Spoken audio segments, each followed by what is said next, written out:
இன்றைக்கி நம்ம 1 KG black forest cake தான் எப்படி பண்ணுறதுன்னு பார்க்கலாம். மைதா 3/4 கப் எடுத்திருக்கேன். டார்க் கோகோ பவுடர் வந்து 1/4 cup, baking powder 1 teaspoon, baking soda 1/2 teaspoon. இதெல்லாம் ட்ரை இன்க்ரீடியன்ஸ். எப்போதுமே கேக் பண்ணும்போது ட்ரை இன்க்ரீடியன்ஸ் தனியாக, வெட் இன்க்ரீடியன்ஸ் தனியாக நம்ம பிரித்து வச்சுக்கணும். இது மாதிரி 2-3 டைம் நீங்கள் சலிச்சு எடுத்துக்கிறோங்க. எதனால் 2-3 டைம் சலிச்சு எடுக்கிறோன்னா, கேக்ஸ் வந்து ரொம்பவே சாஃப்டாக கிடைக்கும். இந்த மாதிரி சலிச்சு எடுக்கிறனால உங்களுக்கு சின்ன கட்டிகள் எதுவுமே இருக்கக்கூடாது. இந்த மாதிரி தனியாக சலிச்சு எடுத்ததுக்கப்புறம் இப்போ வெட் இன்க்ரீடியன்ட் என்னென்னு பார்த்துடலாம். 1 டீஸ்பூன் வெண்ணிலா எசன்ஸ். 1 கிலோ கேக்குக்கு பார்த்தீங்கன்னா நீங்கள் வந்து மொத்தம் 4 முட்டைகள் எடுத்துக்கலாம். நான் மொத்தமாக இன்றைக்கி வந்து 4 முட்டை எடுத்துக்கிறேன். இது வந்து 1 கேஜினால எனக்கு 4 முட்டை தேவைப்பட்டுச்சு. நான் அந்த மாதிரி பீட்டரில் வச்சு நல்ல ஒரு ஃபோமி கன்சிஸ்டன்சி வர வரைக்கும் கண்டினியூஸாக பீட் பண்ணிகிட்டே இருங்க. ஒரு 2 மினிட்ஸ்லேயே இந்த மாதிரி ஒரு ஃபோமியான கன்சிஸ்டன்சி கிடைக்கும். பவுடர் சுகர் எடுத்திங்கன்னா, அதாவது சுகரை மிக்சியில் போட்டு அரைச்சி எடுத்திங்கன்னா 1 கப்பு. நான் வந்து இன்றைக்கி வந்து கேஸ்டர் சுகர் தான், அதாவது சர்க்கரை வந்து பவுட்ரு பண்ணாமல் தான் போட்டிருக்கேன். அதனால் வந்து 1 கப்புக்கு கொஞ்சம் கம்மியாக எடுத்திருக்கேன். ஆயில் வந்து 1/4 கப் எடுத்திருக்கேன். இது எல்லாத்தையும் நல்லா மிக்ஸ் பண்ணிவிட்டு உங்களுக்கு இந்த மாதிரி நுரையாக ஃபோமியாக வரும். நல்லா ஒரு ஸ்டிஃப் வீக்காக வரணும். இது ஓரமாக இருக்கட்டும். இப்போ தாங்க அந்த கடையிலலாம் செய்கிற பிளாக் ஃபாரஸ்ட் ஏன் அவ்வளோ கலராகவும் டேஸ்ட்டாகவும் இருக்குன்னா, இது 1/4 கப் பால் எடுத்துகிட்டு அதில் வந்து 1 டீஸ்பூன் வந்து காஃபி பவுடர் எடுத்து நல்லா மிக்ஸ் பண்ணிக்கலாம். அது ஓரமாக இருக்கட்டும். மிக்ஸ் பண்ணதுக்கப்புறம் நம்ம வச்சு ஏற்கனவே சலிச்சு வச்சுருந்தோம்ல ட்ரை இன்க்ரீடியன்ஸ், அதை வந்து 1 கிலோனால நான் வந்து 3 பேட்சாக கட் அண்ட் ஃபோல்டு மெத்தடில் தான் நம்ம வந்து மிக்ஸ் பண்ணணும். ஏன்னா மாவு வந்து ஓவர் மிக்ஸ் பண்ணாலும் கேக் வந்து ஒழுங்காக வராது. ஸோ அதனால் ரொம்பவும் மிக்ஸ் பண்ணக்கூடாது. லைட்டாக மிக்ஸ் பண்ணுங்கள். Cut and fold method. இந்த மாதிரி ரவுண்ட் போட்டு ஒரு கட்டு, ரவுண்டு போட்டு ஒரு கட், அவ்வளோதான். கேக் நல்லா சாஃப்டாக வரும். நம்மளுக்கு வந்து ஏர் பபுள்ஸ்லாம் அவ்வளோ சீக்கிரம் வந்து ஃபார்ம் ஆகாது. எப்போதுமே இந்த மாவு வந்து மிக்ஸ் பண்ணும்போது தான் நம்ம நிறைய பேர் மிஸ்டேக் பண்ணுவோம். கடன்னு சும்மா அப்படியே கலக்கி விட்ருவோம். அதனால் வந்து நம்மளுக்கு நிறைய ஏர் பபுள்ஸ் வந்து ஃபார்ம் ஆயிரும். அதனால் நம்ம அந்த மிஸ்டேக்கை பண்ண வேண்டாம். இந்த 1 கிலோ மாவே வந்து 1 கிலோ கேக்குக்கான மாவே வந்து நான் வந்து 3 பேட்சாக தான் மிக்ஸ் பண்ணுவேன். இந்த மாதிரி நம்ம காஃபி பவுடர் வந்து இதில் ஆட் பண்ணுறதுனால நமக்கு வந்து கடையில் கிடைக்கிற அந்த டார்க் கலரும் கிடைக்கும், டேஸ்ட்டும் கடையில் சாப்பிட்ற மாதிரியே இருக்கும். செம்ம டேஸ்ட்டாக இருக்கும். நான் சொன்ன மெஷர்மெண்ட்டில் பர்ஃபெக்டாக பண்ணி பாருங்கள். ரொம்பவே டேஸ்ட்டாக சூப்பராக வரும். நம்ம இந்த மாதிரி கட் அண்ட் ஃபோல்ட் மெத்தடில் நம்ம வந்து இது பண்ணுறதுனால நம்மளுக்கு வந்து கேக் ரொம்ப ஸ்பான்ச்சியாகவும் ஏர் பபுள்ஸ் வந்து அதிகமாக ஃபார்ம் ஆகாது. அதனால தான் நான் வந்து இந்த மெத்தடில் உங்களுக்கு வந்து பண்ணுங்கள் நான் திரும்ப சொல்கிறேன். ஸோ விஸ்கெலாம் வச்சு கடகடன்னு கடைக்கிறாதீங்க. இப்போ வந்து நம்ம வந்து ஒரு பேட்ச் மாவு மிக்ஸ் பண்ணிட்டோமா, நம்ம வந்து ஓடிஜி வந்து ஹீட் பண்ணிக்கலாம். பேக் மோடில் வச்சு 10 மினிட்ஸ்க்கு 180 டிகிரி செல்சியஸில் ப்ரீ ஹீட் பண்ணிக்கலாம். அதுக்குள்ளே நம்ம வந்து மிச்சம் 2 பேட்ச் மாவையும் பொறுமையாக கலக்கி எடுத்துக்கலாம். இப்போ ஒரு பேட்ச் வந்து கட் அண்ட் ஃபோல்ட் மெத்தடில் நம்ம பண்ணியாச்சு. அதே மாதிரி இப்போ அடுத்த போர்ஷனை நான் வந்து மிக்ஸ் பண்ணிக்கிறேன். இந்த மாதிரி கொஞ்சமாக மிக்ஸ் பண்ணும்போது எல்லா சைடும் மாவு வந்து ஈவனாக நம்மளுக்கு வந்து ஃபார்ம் ஆகும். இப்போ 2வது வந்து நம்ம மிக்ஸ் பண்ணுறோம். மிக்ஸ் பண்ணும்போது நம்ம ஏற்கனவே ரெடி பண்ணி வச்சுருந்தோம்ல வெதுவெதுப்பான பாலில் 1 டீஸ்பூன் காஃபி பவுடர் போட்டு அதையும் ஆட் பண்ணிக்கலாம். இதுதான் வந்து காஃபி மிக்ஸ் தான் வந்து செம்ம டேஸ்டியான அந்த கடையில் கிடைக்கிறதுக்கான ஃப்ளேவரே கிடைக்கும். இப்போ இதையும் நம்ம இந்த மாதிரி கட் அண்ட் ஃபோல்ட் மெத்தடில் மிக்ஸ் பண்ணிக்கலாம். நெக்ஸ்ட்டு லாஸ்ட்டாக இருக்க அந்த ஒரு பேட்ச் மாவையும் ஆட் பண்ணிவிட்டு ஃபுல்லாக மிக்ஸ் பண்ணிடணும். ரொம்பவும் மிக்ஸ் பண்ணிகிட்டு இருந்தீங்கன்னா உங்களுக்கு கேக் வந்து ஹார்டாக ஆரம்பிச்சிடும். அதனால் வந்து ரொம்ப நேரம் மிக்ஸ் பண்ணாதீங்க. கட் அண்ட் ஃபோல்ட் மெத்தடில் லைட்டாக எல்லா சைடும் மிக்ஸ் ஆகணும் ஈவனாக, அந்த அளவுக்கு பார்த்துக்கோங்க. இப்போ எல்லா சைடும் ஈவனாக மிக்ஸ் ஆயிடுச்சு. ரொம்பவும் வந்து கேக்கு வந்து அந்த பேட்டர் வந்து மிக்ஸ் பண்ணிங்கன்னா கேக் ரொம்பவே ஹார்ட் ஆயிரும். அதிலே நல்லா கான்சன்ட்ரேட் பண்ணிக்கோங்க. இப்போ வந்து நான் ஒரு 8 இன்ச் பேனில் ஏற்கனவே வந்து பட்டர் பேப்பர் போட்டு வச்சுருக்கேன். அதில் வந்து இப்போ இந்த பேட்டர் வந்து ஊற்றிக்கிறேன். 8 இன்ச்சு, நீங்கள் 7 இன்ச்னால் கொஞ்சம் ஹைட்டாக வரும். 8 இன்ச்னால் பீசஸ் வந்து நிறையா போடுறதுக்கு கரெக்டாக இருக்கும். ஈவனாக கிடைக்கும். பீசஸ் வந்து நிறையா போடும். நம்ம இன்ச்சஸ் குறைக்க நம்மளுக்கு வந்து ஹைட் ஏறிட்டுருக்கும், பீசஸ் கம்மியாக வரும். 1 கேஜிங்கிறது பீசஸ் வந்து 8 இன்ச் டின்னில் நீங்கள் எடுத்திங்கன்னா பீசஸ் வந்து ஈக்குவலாக நிறையா கிடைக்கும். ஹைட் ஏற பீசஸ் வந்து குறையும். கரெக்டான சைஸ் வந்து 1 கேஜிக்கு வந்து 8 இன்ச் கரெக்டாக இருக்கும். இதுக்கு மேலே ஒரு இம்பார்ட்டன்ட் ஸ்டெப் என்னென்னா, இப்போ இந்த மாதிரி நம்ம வந்து கேக் வந்து பண்ணிட்டோம். இதுக்கப்புறம் தான் ஒரு இம்பார்ட்டன்ட் ஸ்டெப். எப்படின்னா நம்ம மிக்ஸ் பண்ணியிருந்தாலும் அதில் வந்து ஏர் பபுள்ஸ் கண்டிப்பாக இருக்க தான் செய்யும். ஸோ இது மாதிரி ஒரு ஸ்டிக்கை வச்சுட்டு சும்மா அங்கேயும் இங்கேயும் ஒரு மிக்ஸ் கொடுத்துட்டிங்கன்னா அந்த ஏர் பபுள்ஸ் ஃபார்ம் ஆகாது. கேக்கு ஃபுல்லாக ஸ்மூத்தாகவும் சாஃப்டாகவும் கிராக்ஸ் இல்லாமையும் நீட்டாக வரும். ஸோ இந்த ஸ்டெப்பை மறக்காமல் பண்ணிடுங்க. டேப்பும் பண்ணி எடுத்துக்கோங்க. லைட்டாக ரொம்பவும் டேப் பண்ணக்கூடாது. சும்மா ஒரு ரைட்டாக 2-3 டைம் டேப் பண்ணி எடுத்துகிட்டு நீங்கள் அதுக்கப்புறம் அவனில் வந்து ப்ரீஹீட் பண்ண அவனில் வந்து 180 டிகிரி செல்சியஸில் 30 to 35 மினிட்ஸ். அவனை பொறுத்து அந்த 30ங்கிறது 35 ஆகலாம் 30 ஆகலாம், அவனை பொறுத்து மாறும்.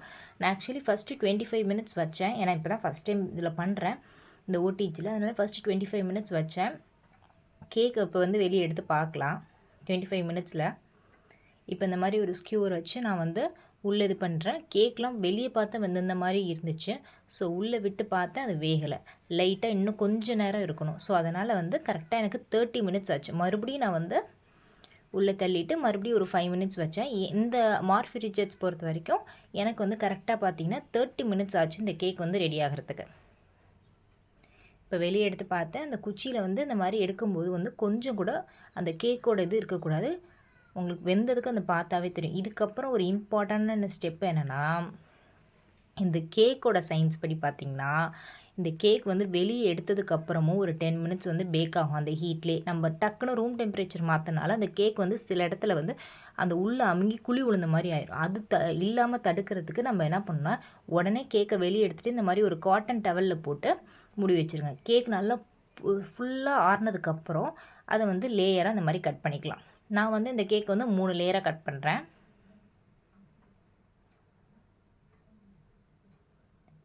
ஃபஸ்ட் லேயர் பாருங்கள், செம்ம சாஃப்டாக, நம்மளுக்கு எந்த ஒரு கிராக்ஸுமே இல்லை. அது நான் வந்து அந்த ஓட்டை வந்து நான் குச்சியில் அந்த ஸ்கியூரில் குத்துன ஓட்டை. இந்த மாதிரி 3 லேயருமே நம்ம வந்து கட் பண்ணி நீட்டாக எடுத்துட்டோம்.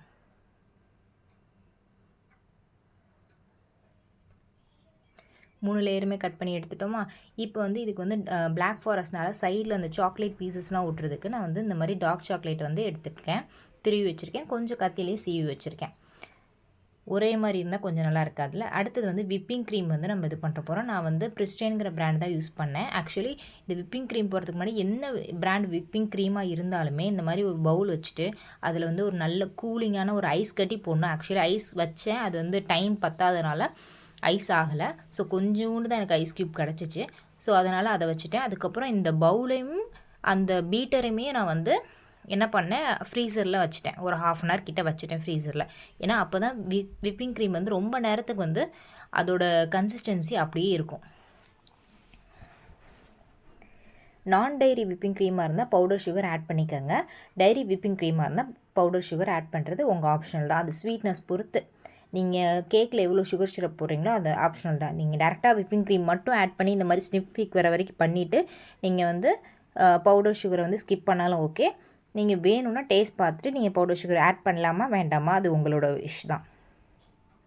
இப்போ நல்லா பீட் பண்ணணும். ஆக்சுவலி இந்த மாதிரி பவுலை வந்து தலைகளாக கவுத்தா நம்மளுக்கு வந்து இங்கே பாருங்கள், இப்போ லைட்டாக மூவ் ஆகுது, அந்த மூவபிள் இருக்கக்கூடாது. ஸோ அதனால் அந்த மூவபிள் இல்லாமல் நீங்கள் தலைகளாக பவுலை கவுத்தாலும் அந்த க்ரீம் வந்து கீழே வந்து கொட்டக்கூடாது. அந்த அளவுக்கு வந்து நம்ம வந்து பீட் பண்ணிகிட்டே இருக்கணும். நல்ல பீட் எனக்கு கிட்டத்தட்ட ஒரு 6 மினிட்ஸ் நினைக்கிறேன். 6 மினிட்ஸ் அளவுக்கு கொஞ்சம் கொஞ்சமாக அந்த ஸ்பீடை இம்ப்ரூவ் பண்ணி பண்ணேன். இந்த மாதிரி ஸ்டிஃப் பீக்ஸ் வந்துருச்சு. பவுலை வந்து கவுத்து பார்த்தேன், கரெக்டாக வந்து எனக்கு வந்து அந்த பீக் வந்து கிடச்சிருச்சு. கவனமாக இருங்க. கீழே வந்து ஐஸ் க்யூப் வச்சிட்டிங்கன்னா அந்த க்ரீமோட கன்சிஸ்டன்சி அப்படியே ரொம்ப நேரத்துக்கு மெயின்டைன் ஆகும். நம்ம பீட் பண்ணுற பீட்டரையும் எடுத்து நீங்கள் ஃப்ரீசரில் வச்சுட்டு ஒரு 1/2 அன் ஹவர் கிட்ட ஃப்ரீசரில் வச்சுட்டு பண்ணிங்கன்னா உங்களுக்கு அந்த க்ரீம் வந்து மெல்ட் ஆகிற அந்த ப்ராப்ளம் வந்து வராது. இப்போ பாருங்கள், அந்த பவுலை கவுத்து பார்க்குறேன், எனக்கு வந்து கீழே க்ரீம் வந்து விழுகவே இல்லை. ஸோ இதுதான் கரெக்டான கன்சிஸ்டன்சி. விப்பிங் க்ரீம் ரெடி ஆயிடுச்சு. நெக்ஸ்ட்டு பைப்பிங் பேக்கில் நம்ம வந்து விப்பிங் க்ரீம் ஆட் பண்ணிக்கலாம். இது வந்து கடையில் 1-2 ரூபான்னு நினைக்கிறேன் இந்த whipping cream piping bag. So piping bag தேவையில்லை, தேவைப்பட்டால் நீங்கள் ஆட் பண்ணிக்கோங்க. இந்த மாதிரி ஸ்பேட்டுலா நைஃப் வச்சு நம்ம பண்ணிடலாம். ஸோ ஃபஸ்ட் டைம் ட்ரை பண்ணுறேன், ஸோ ட்ரை பண்ணி பார்க்கலாம் அப்படின்னு சொல்லிட்டு சரி இப்படி தான் பண்ணுறதுன்னு கற்றுக்கலாங்கிறதுல தான் நான் வந்து ட்ரை பண்ணேன். ஓகே, எனக்கான அந்த அளவுக்கு கம்ஃபர்டபுளாக இல்லை. எனக்கு ஸ்பேட்டுலா அந்த நைஃப் இருந்த கம்ஃபர்டபுள் இந்த பைப்பிங் பேக்கில் போட்டு பண்ணுற அளவுக்கு இல்லை. ஃபஸ்ட்டு இந்த மாதிரி ஒரு பேஸ் எடுத்துகிட்டு அதில் லைட்டாக விப்பிங் க்ரீம் ஆட் பண்ணிவிட்டு நம்ம ஏற்கனவே ரெடி பண்ணி வச்சுருந்த கேக் பேஸ் இருக்குல்ல, அது போடுறதுக்கு முன்னாடி லைட்டாக அந்த விப்பிங் க்ரீம் வந்து நீங்கள் கீழே ஆட் பண்ணிவிட்டு தான் நீங்கள் கேக் பேஸே வைக்கணும்.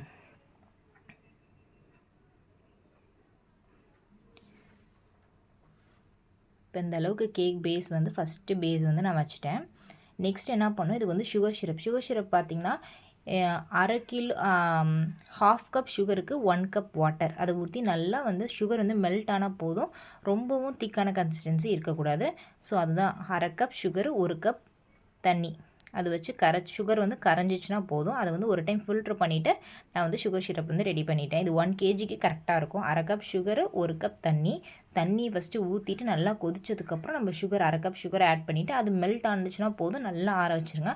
ஆற வச்சதுக்கப்புறம் கேக் ஆனதுக்கப்புறம் இந்த மாதிரி பேஸில் போட்டு கேக்கில் நல்லா சுகர் சிரப் நல்லா தெளிச்சு விடுங்க. அப்போ தான் கேக் வந்து நல்லா சாஃப்டாக ஜூஸியாக இருக்கும். இல்லைனா ட்ரை ஆன மாதிரி ஆயிரும்.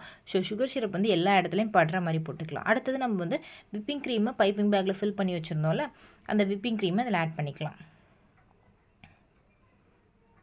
இந்த மாதிரி பைப்பிங் பேக் போடுறப்ப எனக்கு என்னமோ ரொம்ப ஸ்லோவாக நம்ம பண்ணுற மாதிரி இருந்துச்சு. இதே ஸ்பேட்டுலானா டக்கு டக்கு டக்கு டக்கு டக்கு டக்குன்னு பண்ணிடலாங்க பாருங்க. நைஃப் ஒவ்வொருத்தவங்க ஒவ்வொரு கன்வீனியன்ஸ். எனக்கு வந்து இந்த மாதிரி டக்கு டக்குன்னு அள்ளி போட்டு இந்த மாதிரி பண்ணுறது தான் கொஞ்சம் ஐசிங் தான் வருமோ வராதான்னு கொஞ்சம் பயந்துட்டு இருந்தேன். ஓகே ஓரளவு. அதுக்கப்புறம் நம்ம துருவி வச்சுருந்து சாக்லேட்ஸ் நல்ல ஃபில்லிங்ஸ்லாம் நிறைய போட்டேன். டேஸ்ட்டும் சூப்பராக இருந்துச்சு. ஸோ கண்டிப்பாக ட்ரை பண்ணி பாருங்கள்.